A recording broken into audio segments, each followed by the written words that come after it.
السلام علیکم ورحمۃ اللہ وبرکاتہ۔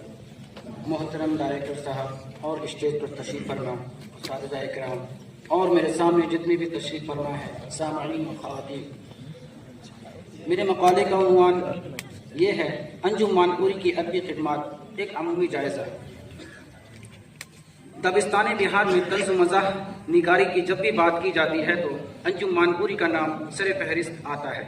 وہ 20ویں صدی کے ایک ممتاز طنز و مزاح نگار کے ساتھ ہی ایک کوہ مشق صحافی بھی تھے اور اپنے رسالے ندیم سے انہوں نے اردو کی ادبی صحافت کی تاریخ میں بھی اپنا نام سنہرے الفاظ میں لکھوا دیا۔ رسالہ ندیم بہار کے ادبی صحافت کی ممتاز حیثیت رکھتا ہے۔ انجم مانپوری نے جنہوں نے طنز و ظرافت میں اپنی مستحکم شناخت قائم کی، وہی بطور شاعر اور ادبی صحافی بھی مقبولیت حاصل کی۔ انہوں نے طنز و ظرافت کے ساتھ ہی سنجیدہ طنزیہ و مزاحیہ شاعری بھی کی۔ وہ سنجیدہ شاعری کے لیے انجم تخلص لکھا کرتے تھے اور مزاحیہ شاعری اور انشائیوں کے لیے مانپوری تخلص لکھا کرتے تھے، یعنی کبھی انجم اور کبھی مانپوری بن کر قارئین کے سامنے اپنے نگارشات کو لاتے تھے۔ اس سلسلے میں وہ خود ہی اس امر کا اعتراف کرتے ہیں: ایک خاکی ہوں، ناری ہوں، نہ نوری ہوں میں، باغی بھی نہیں، نہ جی حضوری ہوں میں، سنجیدہ مضامین تو کبھی طنز و مزاح، گوہے انجم وگاہ مانپوری ہوں میں۔ انجم مانپوری نے اپنی تخلیقی صلاحیتوں کو طنز و ظرافت تک ہی محدود نہیں رکھا، بلکہ صحافت اور شعر و شاعری کے میدان میں نئے نئے گل بوٹے کھلائے ہیں۔ لیکن آج بھی لوگوں کی زبان پر یہی شکوہ ہے کہ ناقدین ادب نے ان کی قدر نہ کی۔ علامہ جمیل مظہری فرماتے ہیں کہ مانپوری ابھی تک اپنے ہم وطنوں کے چشم و اعتبار میں اپنی جگہ نہ بنا سکا۔ اس کی وجہ یہ نہیں کہ مانپوری اس کا مستحق نہ تھا، بلکہ سچ پوچھے تو اعتبار کی ان آنکھوں میں کمال کے لیے جگہ نہ تھی۔ وہ غریب نہ فرانس کا والجیر تھا، نہ انگلستان کا ارسطو، نہ مصر کا پطرس، نہ لکھنوی شوکت، نہ علی گڑھ کا رشید احمد صدیقی۔ وہ صرف بہار کا مانپوری تھا، اس بہار کا جسے معاشرے کے دھنے میں ارباب دولت اور ارباب اقتدار کے پرستش سے فرصت نہیں۔ درجہ بالا اقتباس میں جمیل مظہری نے درست فرمایا ہے کہ ناقدری کا یہ احساس آج بھی ارباب علم و فن کی دولت کچوکے لگاتا ہے۔ ڈاکٹر وزیر اعظم اردو ادب نے طنز و مزاح کے عنوان سے جب بھی ایک مبسوط تحقیق مقالہ پیش کیا تو ان کی نظر جستجو نے انجم مانپوری کو قابل اعتنا نہ سمجھا۔ بہرکیف انجم مانپوری نے اپنی تخلیقی صلاحیتوں سے بعض ایسے مزاحیہ کردار پیدا کیے جو ذہن و دماغ میں رچ بس گئے ہیں۔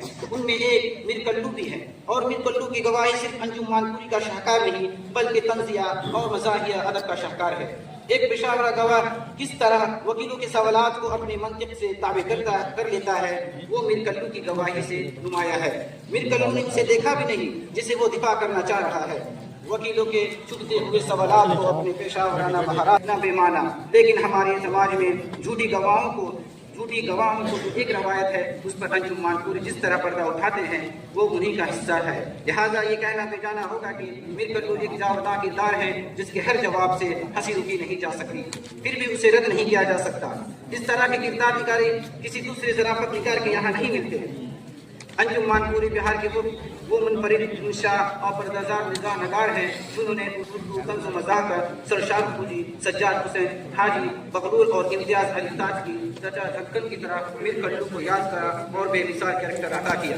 انجم مانپوری جدید تہذیب و تعلیم پر تنزیہ وار کرتے ہیں۔ انجم مانپوری کے متعلق موجودہ تہذیب و معاشرت کے حوالے سے ابوذر عثمانی لکھتے ہیں: انہوں نے تہذیب و جدید کی مضرت رسانیوں اور ہلاکت خیزیوں کا بغور مشاہدہ کیا تھا اور انہیں شدت سے محسوس بھی کیا تھا۔ اس لیے ان کی طنز و ظرافت کا اور بشتر جدید تہذیب و تعلیم ہی پر صرف ہوتا ہے۔ ان کے مضامین مسلک، انڈر گریجویٹ، میرا سفر، ٹیوشن، سفارش، دوستی، ہمارے داروغہ جی، student life, hostel life, pink آشرم، anti father conference, anti additional wife, صاحب کا کتا اور اپ ٹو ڈیٹ شاعری وغیرہ۔ اصل موجودہ تہذیب اسماعت کے پھوڑوں کا ادبی آپریشن ہے۔ اب ٹو ڈیٹ شاعری میں انہوں نے دلچسپ انداز میں موجودہ شاعری کے نقائص فنی بے اعتباریوں سے اور دوسرے مذہبی پہلو کی تصویر کھینچی ہیں۔ اس کے مضامین کہہ سکتا ہے کہ انجم مانپوری اپنے نثری کارناموں کے ساتھ ساتھ اپنے سنجیدہ و مزاحیہ شاعری کے فنی و فکری معیار کو بھی برقرار رکھنے میں کامیاب ہوئے ہیں۔ علامہ جمیل مظہری کی نظر طنزیات حصہ دوم پر مقدمہ لکھتے وقت بے اختیار انجم مانپوری کے پہلے انشائیہ اپ ٹو ڈیٹ شاعری پر ٹکی ہے، تو اس انشائیے کے بغور جائزہ لیتے ہوئے جائزے میں وہ اعتراف کرتے ہیں کہ بہرحال اپ ٹو ڈیٹ شاعری میں انہوں نے خاص اپنی شاعری کے جو نمونہ پیش کیے ہیں وہ ٹنکی کی چوٹ پر پکار کر کہہ رہے ہیں کہ مانپوری نے اگر نثر کے ساتھ نظم کو بھی اپنی شاعری کا آلہ بنایا ہوتا تو اکبر الہ آبادی مرحوم کی خلافت کے مسئلہ بغیر کسی نزاع کے ان کے ہاتھ پر طے ہو جاتے. نمونے کے طور پر اپ ٹو ڈیٹ شاعری کے چند نمونے ملاحظہ ہوں. سایہ کا دامن اونچا دل میں حسرت رہ گئی، صرف ٹانگوں سے لپٹ کر خاک تربت رہ گئی، کوٹ شپ کے بعد پہلو گرم ہوگا یا نہیں، یہ پورے بشنر ہے کبھی کنفرم ہوگا یا نہیں، عاشق ہوں ایک نرس کا حسن و جمال کا، کہتے ہیں سب مریض مجھے ہسپتال کا. انجم مانپوری اپنی اپ ٹو ڈیٹ شاعری میں انڈائریکٹلی ترقی پسندوں کو نشانہ بنایا ہے، جس سے جو حسن کا معیار بدلنے کے لیے عورتوں کا سراپا کو پیش کرنے میں لگے رہتے ہیں. ان کی طنز و مزاح کی خوبی یہ ہے کہ کسی بھی طرح کے اظہار میں ہٹ پن، سطحیت اور جھپن اور تاثرات و مشاہدات کے بیان میں شگفتگی و شائستگی بے حد ضروری قرار دیتے ہیں. فنکار کے ضعیفانہ مزاج و نفسیات کے باوجود اسے سنجیدہ فکر و احساس کا مالک ہونا بھی نہایت ضروری ہے. اس بات کا اعتراف خود انجم مانپوری نے ایک شعر میں یوں کیا ہے: مانپوری مسخرہ پن کو نہیں کہتے مزاح، چاہیے سنجیدگی بھی کچھ ذرافت کے لیے. انجم مانپوری ایک فعال صحافی بھی تھے. 1931 عیسوی میں ماہنامہ ندیم نکلا جو 1938 عیسوی تک ان کی ادارت میں نکلتا رہا. اس سے قبل 1918 عیسوی میں زمیندار لاہور کے مجلس ادارت میں شامل ہوئے. اس کے بعد گیا سے ایک رسالہ رہنما بھی جاری کیا تھا.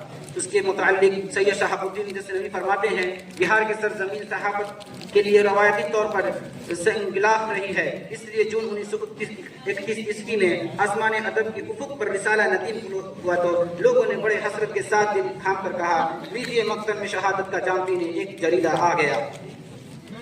ندیم کے اجرا کے بعد ناقدین ادب میں جبھی گوئیاں ہونے لگی کہ یہ دنیائے ادب کچھ دے سکے گا، اور جب انجم مانپوری کا مضمون من کلو کی گواہی شائع ہوا تو ہر شخص زبان پر اسی کا چرچا تھا.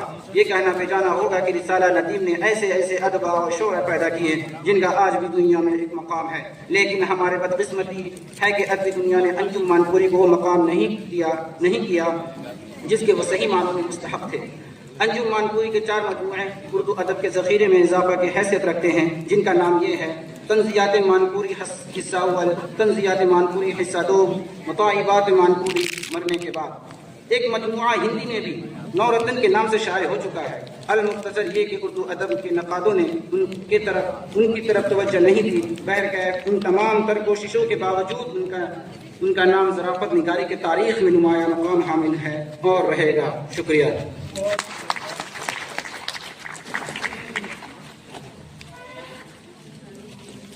شکریہ جناب نور عالم صاحب. یہ ریسرچ اسکالر ہیں شعبہ اردو و فارسی ویر یونیورسٹی آرا میں. آپ نے اپنا مقالہ پورا کیا. اب اس کے بعد میں مدعو